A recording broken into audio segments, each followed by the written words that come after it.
செய்தி பேசுவது நான் அல்ல, நீரே எம்மை மறைத்து வெளிப்படுத்தி ஆண்டவரை வார்த்தை பயிர் ஆண்டவரை தவறுகளை மன்னித்து ஆண்டவரை கேட்கிறவர்களின் காரியத்தை அதை தேடாகவும் வாழ்க்கைக்கு பயனாகவும் மனம் திரும்ப புதுப்பிக்க என் கேள்வி இயேசுவின் மூலம் ஜெபத்தில் நல்லப்பட்டார்.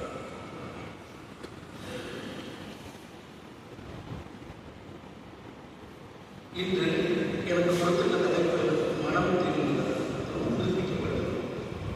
இது என்னுடைய ஃபர்ஸ்ட் மெசேஜ் சர்ச்சில். இதுக்கு முன்னாடி எக்காலம் நான் பேசியிருக்கோம். ஆனால் இப்படி பேசுவது இந்த தவறுகளுக்கு கொஞ்சம் பொறுத்துக்கொண்டு மனம் திரும்புதல். இதற்காக நாம் எடுத்துக்கொண்ட வேத பகுதி ஓசியா 6ஆம் அதிகாரம் 1ஆம் வசனம் முதல் 3ஆம் வசனம் பேஜ் நம்பர் 1053. இந்த ஓசியா புத்தகத்தில் வரலாற்று பின்னணி பார்த்தோம்னாக்க இஸ்ரவேல் மக்கள் தேவனை விட்டு விலகி விக்கிரக ஆராதனைக்குள்ள இருக்கிறாங்க. அவருடைய அக்கிரமங்கள் அதிகரிக்கிறது. அந்த சமயத்தில் ஓசியா தீர்க்கதரிசி கர்த்தரிடத்தில் திரும்பவும் வாருங்கள், நம்மை மீறினார் அவரே நம்மை குணப்படுத்துவார், நம்மை அடித்தார் அவரே நம்முடைய காயங்களை கட்டுவார். இந்த இடத்துல என்ன ஓசியா தீர்க்கதரிசி சொல்றாங்க? கர்த்தரிடத்தில் திரும்புவோம், மனம் திரும்புவோம். அவர் நம்ம ஒரு காலகட்டத்துக்கு மேல ஒரு தீர்க்கதரிசி போகும்போது ஒரு அடி அடிப்பார், அடித்து அவரே அதை குணப்படுத்துவார்.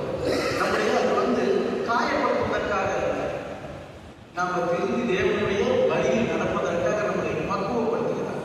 ஒரு மருத்துவர் அறுவை சிகிச்சை செய்வது, அந்த கத்தியை வச்சு அறுவை சிகிச்சை செய்வது அந்த ரோகத்தை குணமாக்குவதற்கு தவிர குணமாக்குவதற்காக மாத்திரமே மட்டுமே அல்லாத அவரை காயப்படுத்தி அவரை கஷ்டப்படுத்துவதற்காக அல்ல.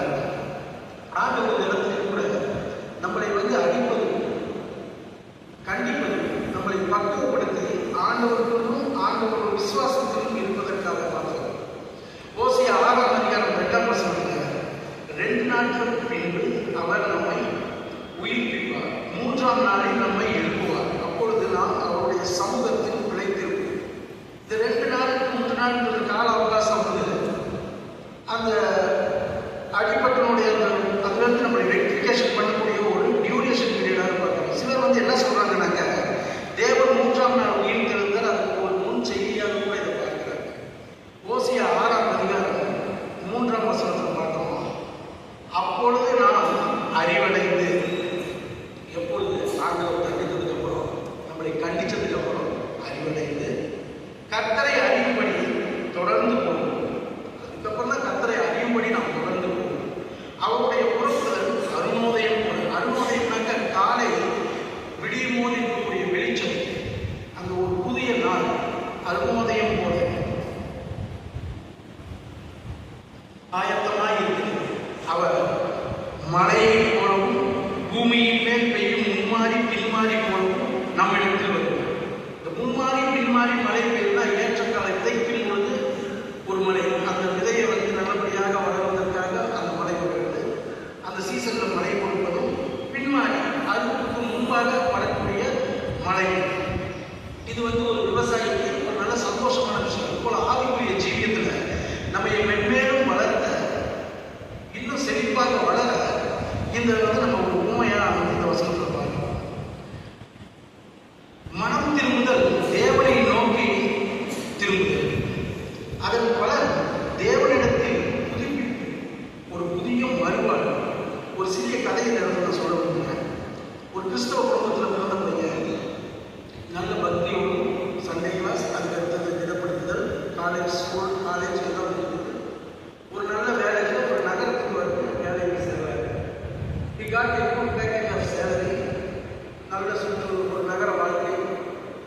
காலப்போக்கு பயபக்தியாக இருக்கும் அந்த பையன். காலப்போக்கில் அந்த நகர வாழ்க்கை, நண்பர்களுடைய சூழல் இதெல்லாம் அதிகரிக்கும் போது அவரை அறியாத உலக பிரகாரமான ஆசைகள் தவறுகளை அறிய முடிவு பண்ணுறாங்க. ஒரு நாள் திடீர்னு ஒரு வயிற்று வலி வருது, ஹாஸ்பிட்டல் போகிறாங்க. அவருக்கு ஏன் இந்த தண்டனை அப்படின்றது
ஒரு தவறு செய்வது ரொம்ப எளியது. ஆனால் அந்த தவறை ரியலைஸ் பண்ணி அதை விடும்போது அதனுடைய பெயின் தவறு செய்வதை காட்டிலும் 3 மடங்கு நம்மளுக்கு தாக்கும். அதே போல நீதிமொழிகள் 28:13 தன் பாவங்களை மறைக்கிறவன் வாழ்வடைய மாட்டான், அதை அறிக்கை செய்து விட்டு விடுகிறவனும் இரக்கம் பெறுவான். எந்த ஒரு மனிதனும் ஒருவன் தன் தவறுகளை வெளியரங்கமாக ஒப்புக்கொள்ளும் பொழுது மீண்டும் செய்யக்கூடிய தவறுகளுக்கு ஒரு முற்றுப்புள்ளி வைக்கிறது. எப்போ ஒரு மனிதன் தன்னுடைய தவறுகளை மறைக்கிறானோ அவன் மீண்டும் ஒரு பெரிய தவறு செய்வதற்கு அடிக்கல் நாட்டுகிறான். என்றுமே தேவனுடைய சன்னதியில் நம்மளுடைய தவறுகளை ஒப்புக்கொண்டு மனம் திரும்புவது. 2வது தலைப்பாக புதுப்பிக்கப்படுகிறது. இதற்காக நாம் எடுத்துக்கொண்ட வேத பகுதி 2 கொரிந்தியர் 5ஆம் அதிகாரம் 17ஆம் வசனம் முதல் 21ஆம் வசனம், பக்கம் 243 நியூ டெஸ்டமென்ட். இது ஒரு கொரிந்து பட்டணத்துக்காக அப்போஸ்தலனாகிய பவுல் ஒரு அற்புதமான உண்மையை சொல்கிறார். யாராவது கிறிஸ்துவுக்குள் இருந்தால் அவர் புது சிருஷ்டி. கிறிஸ்துவுக்குள் இருந்தாலே அவர் ஒரு புது சிருஷ்டி. இதுல என்னன்னாக்க அந்த சதுசேயர் பரிசேயர் அந்த ஆலயத்தில் இருக்கிறவங்க பவுலை பற்றி தவறான வார்த்தைகளும் அங்க இருக்கக்கூடிய இதெல்லாம் தவறாக சொல்லும் பொழுது அந்த காலகட்டத்தில் எழுதக்கூடிய இந்த வசனங்கள் 2 கொரிந்தியர் 5ஆம் அதிகாரம் 17ஆம் வசனம், இப்படி இருக்க ஒருவன் கிறிஸ்துவுக்குள் இருந்தால் புது சிருஷ்டியாய் இருக்கிறார், பழையவைகள் முடிந்து போயின, எல்லாம் புதிதாக. நாம கிறிஸ்துவுக்குள்ள இருக்கும் ஒரு புது சிருஷ்டியாக மாறும். நம்முடைய வாழ்க்கை முறை மாறுவது புதிய அடையாளமாக நியூ ஐடென்டிட்டி நம்ம கிரியேட் பண்ணிக்கிறோம். 2 கொரிந்தியர் 5ஆம் அதிகாரம் 18ஆம் வசனம், இவையெல்லாம் தேவனாலே உண்டாயிற்று. இவையெல்லாம் தேவனால் உண்டாயிருக்கிறது. அவர் இயேசு கிறிஸ்துவை கொண்டு நம்மை தம்மோடு ஒப்புரவாகுதலின் ஊழியத்தை எங்களுக்கு ஒப்புக் கொடுக்கிறார். 2 கொரிந்தியர் 5ஆம் அதிகாரம் 19ஆம் வசனம், அது என்னவெனில் தேவன் உலகத்தாருடைய பாவங்களை எண்ணாமல் கிறிஸ்துவுக்குள் அவர்களை தமக்கு ஒப்புரவாக்குதலின் உபதேசத்தை எங்களிடத்தில் ஒப்புவித்தார். இதுல என்ன நம்ம பார்க்கணும்னாக்க தேவன் நாமத்தை இயேசு கிறிஸ்துவின் மூலம் நமக்கு ஆற்றல் வெளிப்படுத்தினார். புத்தி சொல்லுங்கள், நாங்கள் கிறிஸ்துவுக்கு ஸ்தானாதிபதிகளாக, அப்படின்னாக்க நம்மள ஒரு அப்போஸ்தலராக, ஒரு மற்றவர்களுக்கு சமாதானம் பண்ணுவர்களாக, இது போல ஒருத்தர் மனம் திருத்தி புதுப்பிக்கப்படும் போது அவர்கள் தன்னை மாத்திரமே யோசிப்பது கிடையாது. அவர்கள் மற்றவர்களுக்காகவும் மற்றவருடைய பரிசுத்தத்திற்காகவும் மிகவும் வேதனைப்பட்டு அவர்களை திருப்பி பரிசுத்தோடு வருவதற்காக அவர்கள் பாடுபடுவார்கள். நம்ம இரவுகள் பார்த்தோம்னாக்க புதுப்பிக்கப்பட்டவர்கள் தனக்காக வாழ மாட்டார்கள். அவர் சமாதானத்தின் தூதராகவும் தேவனின் அப்போஸ்தலனாக மாறிடுவார்கள். அவருடைய சிந்தை செயல் அனைத்தும் தேவனுக்கு உகந்ததாக தேவநாமம் மகிமைப்படுத்துவதற்காக. 21 நாம் அவருக்கு தேவனுடைய நீதியாகும்படிக்கு பாவமறியாத அவரை நமக்காக பாவமாக்கினார். நம்ம புதுப்பிக்கப்படும் பொழுது நம்மளை ஒரு அப்போஸ்தலனாக மாற்றாது, நம்மளை புதுப்பிக்கிறாரு, மற்றவர்கள் புதுப்பிக்கிறதுக்கு நம்மளை தூண்டுறாரு. அடுத்தது பார்த்தீங்கன்னாக்க அவர் நமக்காக சிலுவையில் மரித்ததை இந்த இடத்துல 21ஆம் வசனத்துல இயேசு கிறிஸ்துவானவர் நமக்காக சிலுவையில் மானதை சுட்டி காட்டுகிறார். நாம் நீதியாக்கப்படுவதற்காக கிறிஸ்து தன் உயிரை மாறினார். நம்ம நீதிமான வாழணும், நம்ம பாவமில்லாத இருக்கணுன்றதுக்காக ஆண்டவராக இயேசு கிறிஸ்து தன்னுடைய உயிரை மாற்றினார். அதே இந்த இடத்துல பார்ப்போம். இன்னொரு உதாரணத்துக்குமான கதை சொல்றேன். ஒரு அமெரிக்க நாட்டில் ஒரு குடும்பத்தில் நல்ல ஒரு கிறிஸ்தவ குடும்பம், அது ஒரு வாரியம் மறைக்கிறாரு. அவர் ஃப்ரெண்ட்ஸ் எல்லாம் இருக்காங்க. மிகுந்த பக்தியான சூழலில் இருக்கக்கூடிய ஒரு ஃபேமிலி. அந்த ஃப்ரெண்ட்ஸும் ரொம்ப வெரி ஃபெய்த்ஃபுல். அவங்க எல்லாம் ஒன்றா கூட்டனாவே ஒரு நல்ல ஜபம், நல்ல பாடல், ஆண்டவர் போட்டத்தக்க அந்த மாதிரி இருக்கும்போது இவர் மட்டும் வந்து விசுவாச குறைவாக நம்பிக்கை இன்றி அவங்க உள்ள ஜெபம் பண்ணிட்டு இருந்தாங்கன்னா இவர் எழுதுறாரு. அவங்க தாயாருக்கு இது மிகவும் மன உளைச்சல். இந்த மன உளைச்சலுக்கு காரணமாக ஆண்டவர்களுக்கு அவங்க ஃப்ரெண்ட்ஸ் அந்த தாயார்கிட்ட வந்து எவ்வளவோ சொல்றாங்க. ஒரு சான்ஸ் அங்கெல்லாம் வந்து பார்த்தீங்கன்னாக்க கன்வென்ஷன் கூட்டம் 1.5 மாதம் 2 மாதம் நடக்கும். அவங்க ஃப்ரெண்ட்ஸ் எல்லாம் சேர்ந்து அவங்க தாயார்கிட்ட சொல்றாங்க, அவருக்கு கார் ஓட்டுறோம்னா டிரைவிங் லவ்ஸ் டிரைவிங். அதனால அவங்க அப்பா நான் அவர்கிட்ட பேக் தரதில்லை, நம்ம டிரைவரை வர வேண்டாம்னு சொல்லிட்டு அவங்ககிட்ட நீங்க வந்து இந்த காரை வண்டியை ஓட்டுவாங்க, எங்களுக்காக கொஞ்சம் ஹெல்ப் பண்ணி நம்ம கேட்கலாம் அவர் வருவாரு அப்படின்னு ஒரு முடிவெடுத்து அவர்கிட்ட சொல்றாங்க. அவங்க அம்மாவும் அவங்க அப்பா என்ன சொல்றாங்க,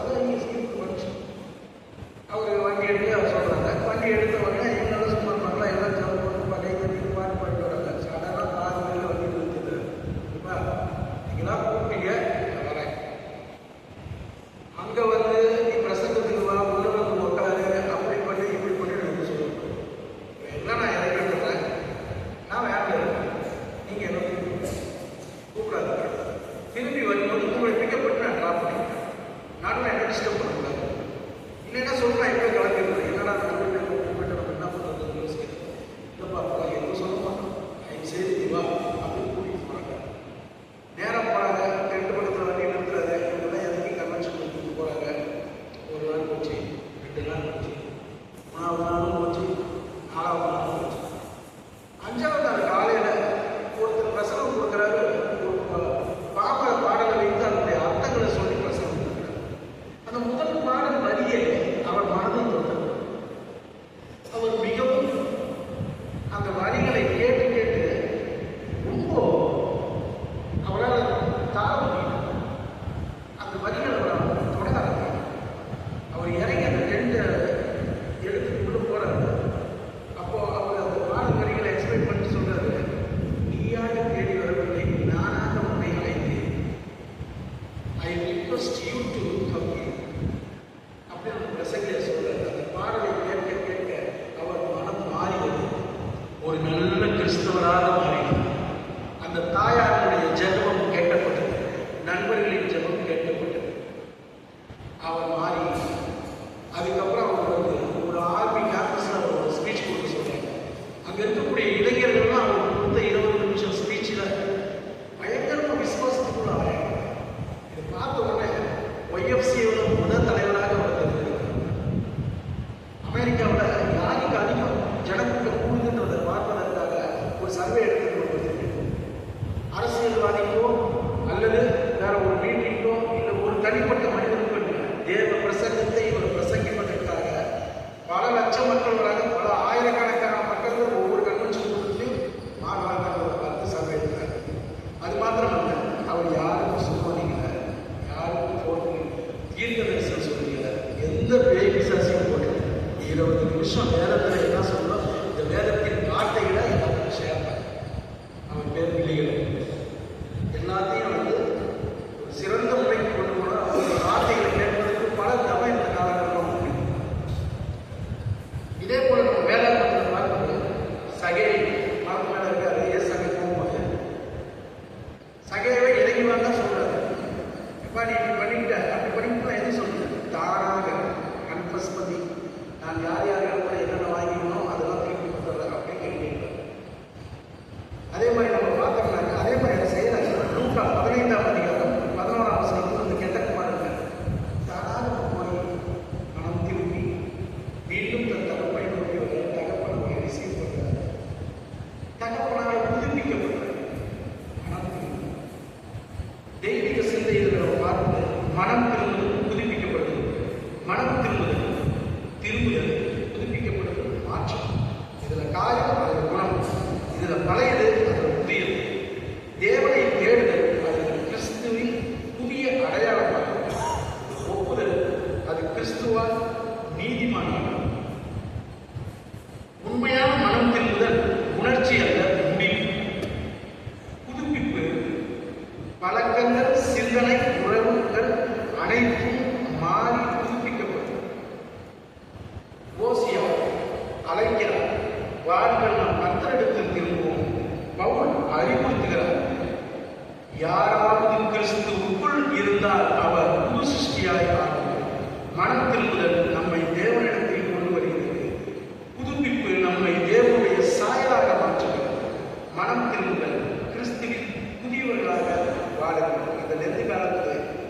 கிறிஸ்துவுக்குள் மனம் திரும்பி புதுப்பிக்கப்படும் பட் வாழ வேண்டும் காலம் பேசுகிறார். இந்த தருணத்தை அடைந்த இறைவன் இயேசுவுக்கு நன்றி. 1000 வருடங்களுக்கு நம்பிக்கையாக அது மாத்திரமல்ல, நல்ல உள்ளங்கள் நட்புறவு நன்றி. இது 8ஆவது வகுப்பிலிருந்து பேசுவதற்கு வந்ததுக்கு எனக்கு மிகவும் சந்தோஷமான தருணமாக இருக்கு. தேங்க்யூ.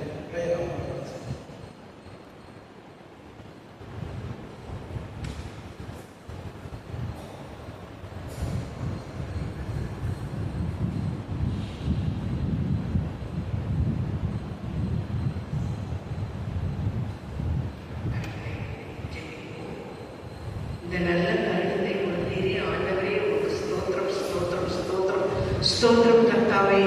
அப்பா பிதாவே, இன்று நாங்கள்